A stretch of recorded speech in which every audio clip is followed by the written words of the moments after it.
Hi guys, it's me, Bruno.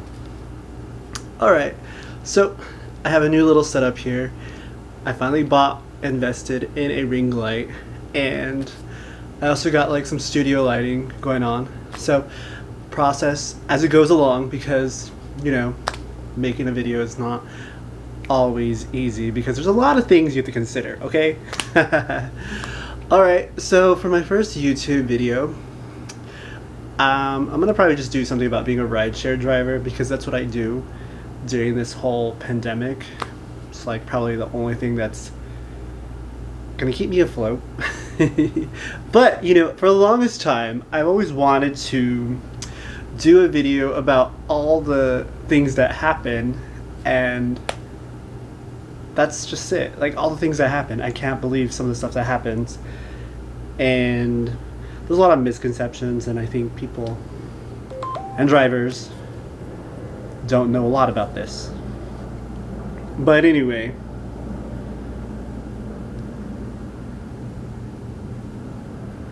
I guess what I'll do is I'm going to look at some stories and comment on them. I mean, I do got my own stuff. I can relate a little bit. So I guess we'll do that. So what I'm going to do is go to Uber Stories Reddit. So, Reddit question, Uber drivers of Reddit, what is your best story as a driver? Obviously, this is like over Lyft or like Uber.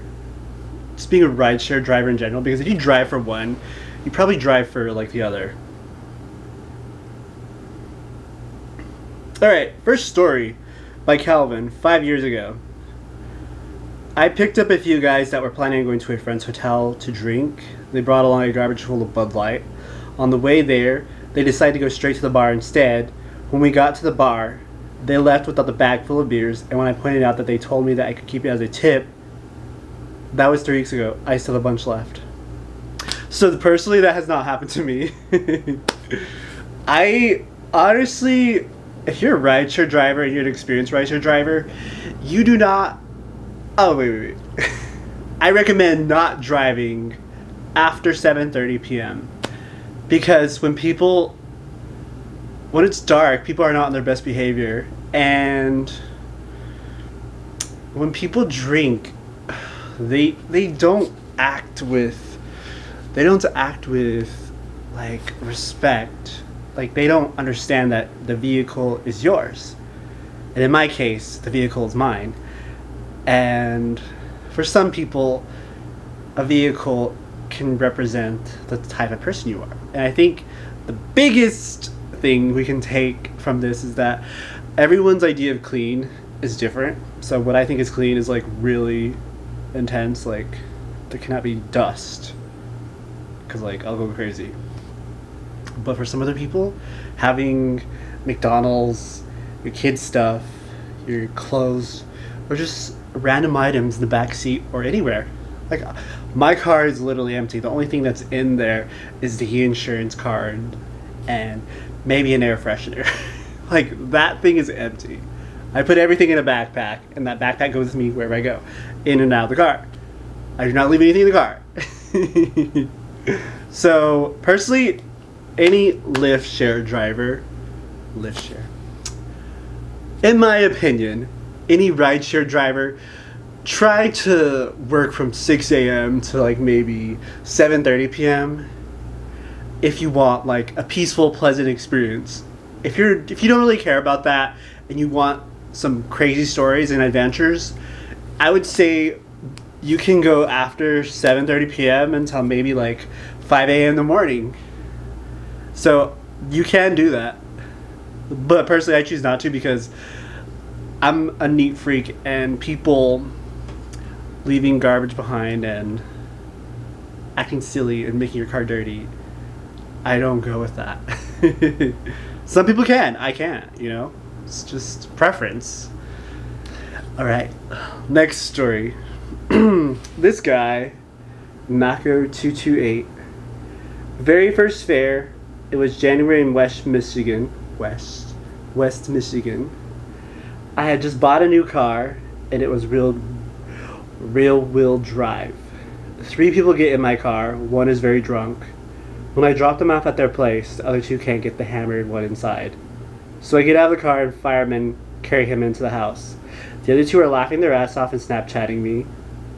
When I go to leave, the car is stuck in the snowbank and I can't get out. Luckily, the other two offered to help me out and push my car out of the snowbank, and I drove off. I got a 5-star rating out of the whole mess. It was all good. Alright. Another drunk story. Like, honestly, if the passenger is drunk, it's a no-go for me, you know? I can't deal with drunk people.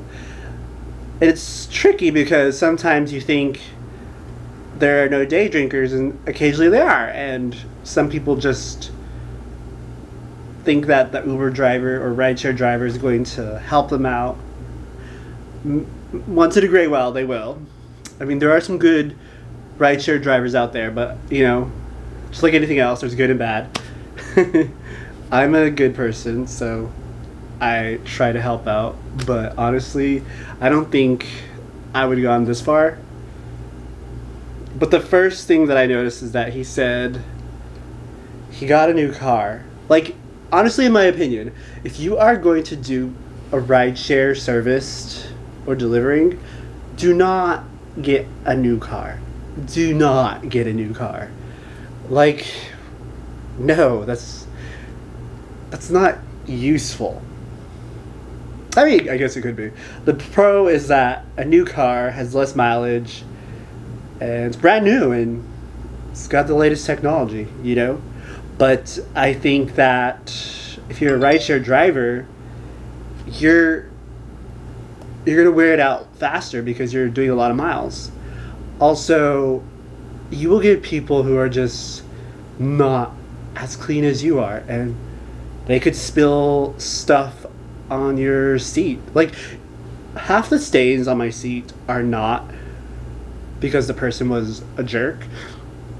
It was because they just accidentally spilled whatever they're carrying. Like, I've had people go to barbecues and have leftovers, put it on the seat, and just, like, get on their phone.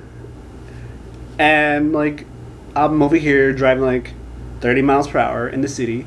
So, when you're driving, you know, you turn a corner, you may have to, like, stop really quickly because a dog runs out in the middle of the road. It happens. Things happen. And spills happen also. So you don't want to get that stain in your new car, in my opinion. Like, cleaning is just tiresome because you have to clean every night. As a rideshare driver, you should clean every night, especially during this pandemic. I clean every night because I just want a clean car. So I use, like, Resolve to make it look cleaner.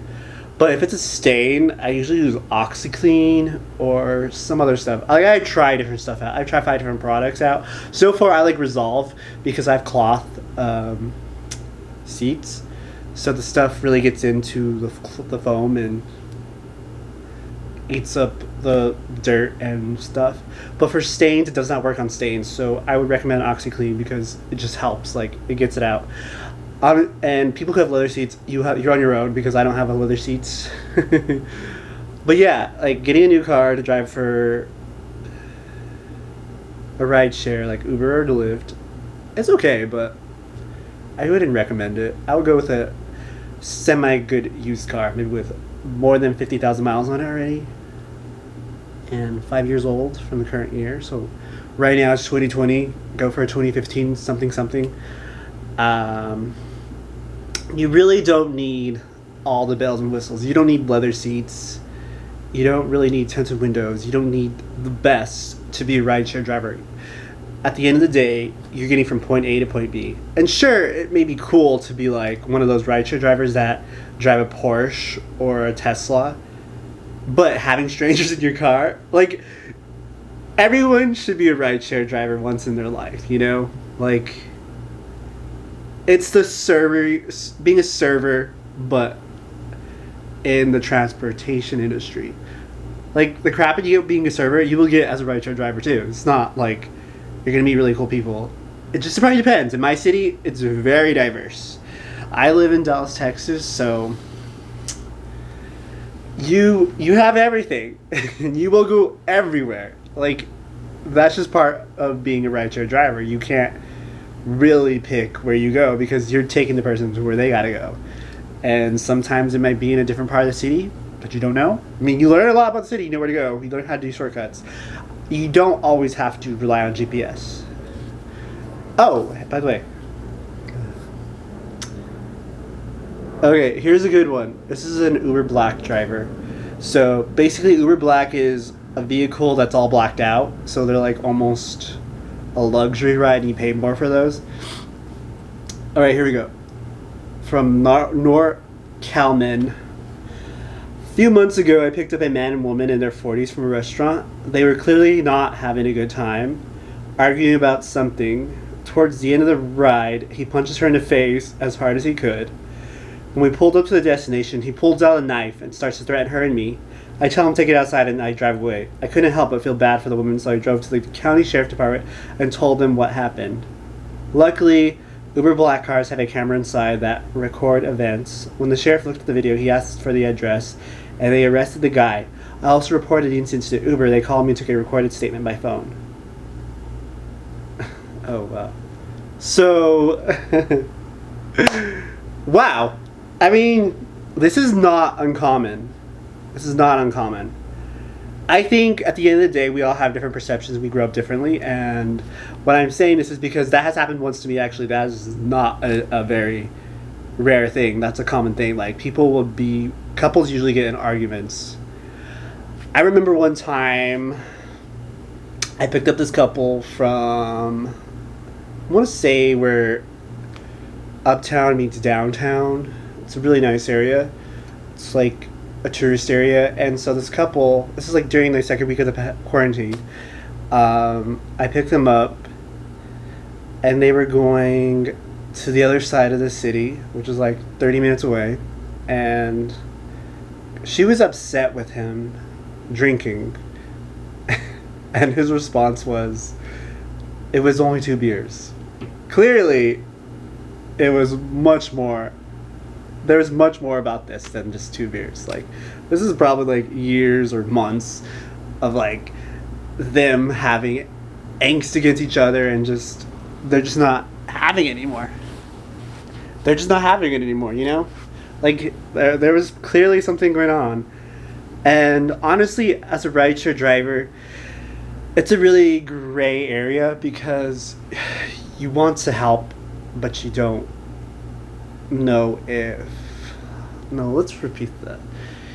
You can help, but at the end of the day, I would say don't be a hero if you don't have to be. So in that situation, I did nothing. Like, as long as they didn't break the window or tear up the seats or anyone got stabbed, all what was going on was she was slapping him, pushing him, pulling his hair, and he was just like resisting, trying to get her under control. I felt bad for him, but I also don't know their story, so I'm not going to get involved. I'm just like driving 60 miles per hour on the highway and going to the location that they're going, and I just want to get them out of my car, you know? Like, I'm providing a service. I'm pretty sure there are people out there who want to be heroes and just be like helping her or him out, but honestly, in 2020, you have to mind your own business. That's it. Just mind your own business, you know? You have to mind your own business. Like, nowadays, it's just like that. Like, people are out there to cancel each other out. People are out there to make the world more politically correct. I mean, sounds like a good thing, right? Sounds like a good thing. But there are some drawbacks to stuff like that. And in this case, I was like, you know, it's none of my business, none of my business. That's my reaction to this stuff. Like, the politics, the stuff that's going on in the world right now. It's just, I gotta mind my own business, you know? If it doesn't affect me, I gotta mind my own business. And I'm pretty sure someone's gonna say something about that, because it's the internet. But for sure, I didn't do anything. Like, she was hitting him, boom. I got them to the location, boom. They're out of my car, boom. I get out of there, I don't have to see them again, I don't know who they are, boom. If they break up, none of my business. You know what I'm saying? None of my business. But like as a rideshare driver, there are gonna be things that happen, and you're just gonna have to be like, none of my business. You know, if it's not your community, not your neighborhood, not your family, not your roommates or anything like that, it's none of your business.